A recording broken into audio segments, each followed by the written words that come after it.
Hey guys, welcome back to Crypto Skillet. In this video, I'm going to show you how I made over $14,000 of profits in one day trading the crypto markets, even while the markets were crashing and everyone was in an absolute panic. So as I'm sure many of you guys already know, last week we saw the largest liquidation event in the history of crypto, with over $800 billion of market cap wiped out and about $10 billion of liquidations, mostly of long positions, which is more than we saw in the COVID crash, even more than the FTX crash and the Terra Luna crash. This one has topped them all. Okay, so while everybody was panicking and emotions were running at maximum fear, those of us who are more experienced traders know that this kind of thing is an opportunity. And so through using technical analysis and an objective view of price action, I was able to make a 5-figure profit in just a matter of hours. So I shared my P&L report in my Telegram group and on X, and I got a lot of questions, a lot of people messaging me, asking me to break down and explain how I managed to make that kind of money while most of the market was freaking out and yeeting their bags and frankly taking huge losses. So I thought this was a fantastic opportunity to share what I did in this situation and how I was viewing the markets, and to explain some very important trading concepts with you guys to help you navigate these kinds of situations and ultimately become a better, more profitable trader. Now, before we get into it, I want to give a huge shout out to BitUnix and BTCC. These are two exchanges that I use to do my leverage trading. They both offer up to 125x leverage, and there's no KYC and no VPN needed. So you can sign up from pretty much anywhere in the world with nothing more than your email address and start trading right away. And you can get some huge bonuses exclusively when you sign up using my links down below. So if you want to check it out and you want to trade these markets, again, you can find those links down below in the video description. And if you're new to leverage trading, I've also done complete tutorials showing you exactly how to use these exchanges step by step from the very beginning. So if you're interested, you can find links for those videos down below as well. So guys, if you appreciate this information, do me a favor and hit the thumbs up button, and be sure to subscribe to the channel and hit that notification bell so you never miss out on a future video. And do keep in mind that nothing in this video is financial advice. I'm not a financial advisor. I'm a trader and an investor sharing my thoughts, experiences, and opinions. So always do your own due diligence before making any trading or investing decisions. And now with that said, let's get into it. Okay, so guys, what we're looking at here is the daily chart for Bitcoin. And this candle that you see right here,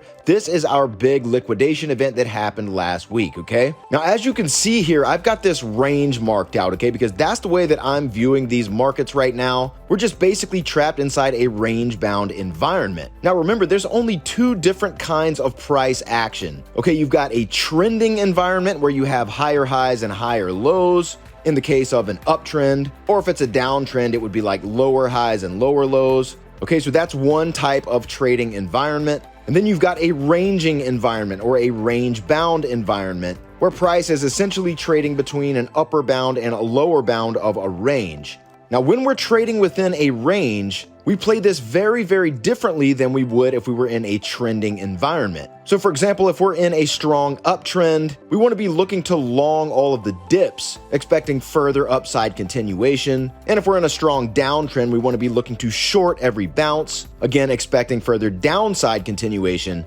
But when we're in a range-bound environment, we want to be playing the extremes of the range. Okay, so in other words, when we get up near the top of the range or the upper bound, this is where we want to be getting bearish, looking for reasons to short. And when we get toward the lower extreme of the range, this is where we want to be getting bullish, looking for reasons to get long. Okay, and I mentioned this to you guys in my last Bitcoin update video, back when we had just broken out of this range that we had been in for 8 months or so. Okay, right here, once we had broken this high, I told you guys that it was time to switch from a ranging environment to a trending environment. And I pointed out that the traders that are the quickest to identify that shift in the environment are usually the traders that do the best, because then at that point you can adjust your strategy accordingly. So I mentioned that while we were playing this range, we were looking for both longs and shorts on the extremes, but that I strongly suspected we had begun to enter a strong uptrend, and so it was time to only be looking for longs, as I did expect further upside continuation, and that is exactly what we got. So as you see, we had this very sharp rise to the upside, and now we're once again in a range. And that's the way it goes. Price is going to alternate between trending environments and ranging environments. And at some point, this range will break to one direction or the other, but until it does that, I'm just going to assume it's a range until proven otherwise. So back to this drawing over here, if I extend these lines a little bit, okay, at some point this range will break. So if it breaks to the upside, we'd be looking for it to deviate above this extreme, then come back and hold any retest, and then send upward to start a new trending environment. Okay, that's the upside example. If it was to break to the downside, we would want to see it break down below, hold on any retest, and then send further down. And at that point, we could change the way that we're trading from a range-bound environment to a trending environment. Okay, but until one of those events happens, I just assume that we're still inside a range. Okay, and that's the way that I've been playing Bitcoin and the other altcoins as well. So once again, I have this range drawn out right here. You can see this very clearly on the weekly chart. Okay, there's the extremes of our range. This was December's high and low. Okay, now back to the daily chart. Again, this candle right here, this is when that big liquidation event happened. This is when everybody was starting to panic. People were absolutely freaking out on crypto Twitter. Everyone was saying this is the end of the bull market, it's all over, etc., etc. And you can actually see here on the CoinMarketCap Crypto Fear and Greed Index that we're deep in fear, okay? We're at 35 right now, and we actually haven't been down to these levels of fear since about September, which coincidentally was about the lows of our previous range, right before we ended up with a massive leg upward. Now, it's also notable that at that time, the sentiment and price were much more in line, whereas if you look at where sentiment is right now, all the way down here at 35, deep into fear, versus the price, which is way up here, look how big that gap is, that huge divergence. And that just goes to show you a very big lesson, which is that emotions are unreliable. Okay, the markets typically overreact, whether that's in the direction of greed or fear. And generally, the biggest opportunities happen when we have those big divergences between what the actual technicals tell us and what people's emotions are telling them. Okay, now I've explained to you guys before in prior videos that things tend to look the worst when we're down near support. Okay, that typically is when everybody's getting very bearish down near the lows, but ironically, that's actually the time when you want to be looking for reasons to get bullish, to be getting long. Again, unless proven otherwise, unless you have a strong close down below the range. But in general, this is a level of support, and we want to be longing at support and shorting at resistance, right? Again, this goes back to my support and resistance video, and if you haven't seen that video, I'll leave a card above and a link down below. Definitely go check that out. Okay, and it goes the other way around when we're at the highs. This is when people tend to get very bullish, but when we're in a range-bound environment, the upper bounds of that range are when we want to be getting bearish. This is where we can actually expect resistance and a reversal to the downside, so we want to be looking for reasons to get short. Okay, so now let me zoom in and give you guys a bit more detail about what happened right here on this day when we had this big liquidation flush. So what I want to be doing when I'm playing these ranges is setting alerts at the extremes of the range. Okay, so when price reaches one of those levels, I get an alert and I can go ahead and look at the chart and take a closer look. So when price comes down here, triggers an alert, we can then zoom into the lower time frames. Okay, here on the 4-hour chart, you can see that we had this nice wick down here below this level. And if I zoom in even further, this is the 15-minute chart, so we can really get a detailed look at what was going on and what I was seeing as this was all happening.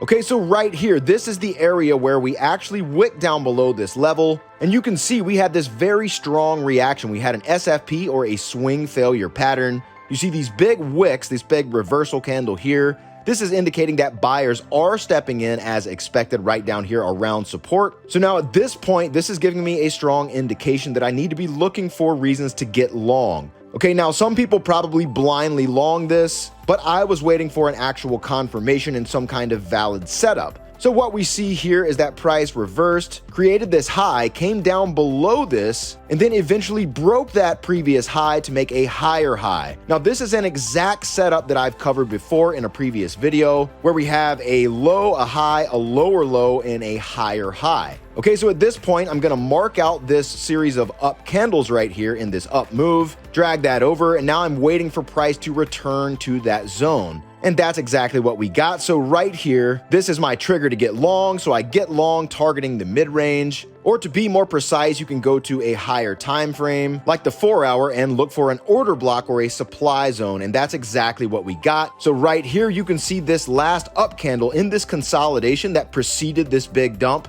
Okay, so if we mark out that last up candle, drag it on over, and we'll change this color right here to red.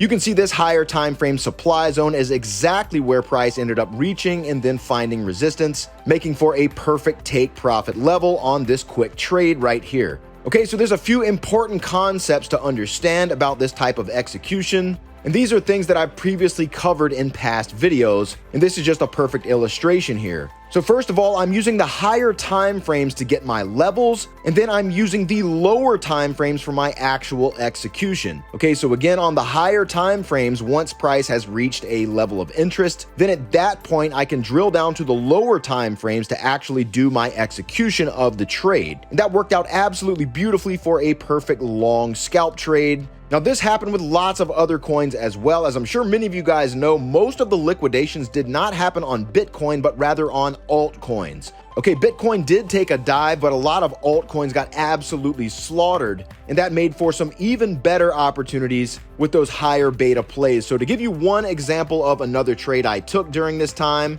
we'll take a look at XRP. Okay, so here's XRP on the daily chart. You can see I've got a range marked out for XRP as well. Now, we had already had a deviation above the range highs here, and price had fallen back down within the range, making for a short trigger. And if we go down to the 4-hour chart, we can see that we had already had one previous deviation. But if we look closely, price had fallen down inside the range and closed within it, but then upon a retest, it closed above that level, thus making me think this was just a deviation rather than a true fall back inside the range. Okay, so no short trigger there until eventually it falls down, closes back inside this range, and then look at this retest candle right here. It retested the level and closed back below the level, thus implying acceptance back within the range, giving me a valid short trigger. And on a big deviation like this, I'm expecting price to then reach the other extreme end of the range. And sure enough, we got it. Price dumped very, very quickly down to the bottom of the range. I didn't know we were going to get it that fast, but that's the way it played out. Okay, so then once price has reached this lower bound of the range, again, I would expect this to now act as support unless I see confirmations for otherwise. Okay, so if I drill down to the lower time frames, we can look here at the 15-minute chart and see exactly what I was looking at here. So we had a very, very strong reversal even on these low time frames.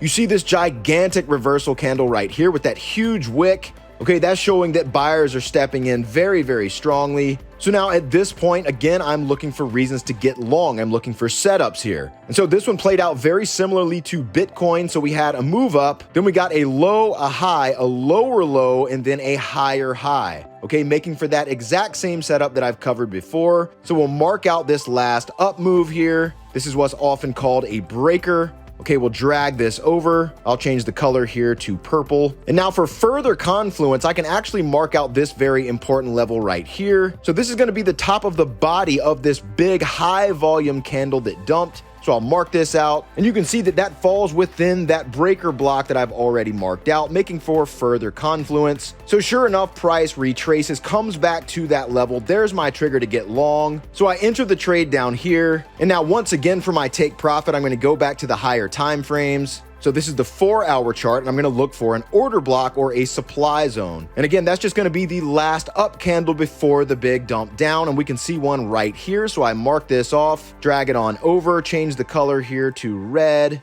And that's where I would be looking to take profits. And sure enough, that's exactly what we got. Price came into this area and found resistance. And so if we come back to the lower time frames, you can get a better glimpse of what this looked like. So again, long right here, take profits right here once it entered this order block. And that's all there is to it. A nice quick long scalp trade based on these higher time frame areas. And on this one in particular, I got a really, really clean execution. I think my entry was somewhere around almost the Pico bottom here, around $2.22. And then my take profit was somewhere around, I think, like $2.72. And that made for a very, very nice profit. And again, I did this with lots of other altcoins as I saw similar setups. And it all happened very, very quickly within a matter of just a few hours. Okay, so again, I want to drive home the point that when everybody is freaking out and emotions are running high, it behooves you as a trader to pay attention to the technicals. Okay, look at the charts, ignore your emotions, try to see things from an objective point of view. And that's why it's so helpful to understand technical analysis, to have your levels marked out ahead of time, to have alerts set, and to have a plan for how to execute when these opportunities present themselves. Okay, there's always new opportunities like this presenting themselves in the crypto markets. Remember that crypto is the most volatile asset class in the world. And as traders, that's why we love it so much. That's what we need as traders is volatility. We need things to go up and down a lot to make money, right? And so that's why crypto is so special. That's why learning how to trade these crypto markets can absolutely change your life. It just requires discipline and a willingness to learn.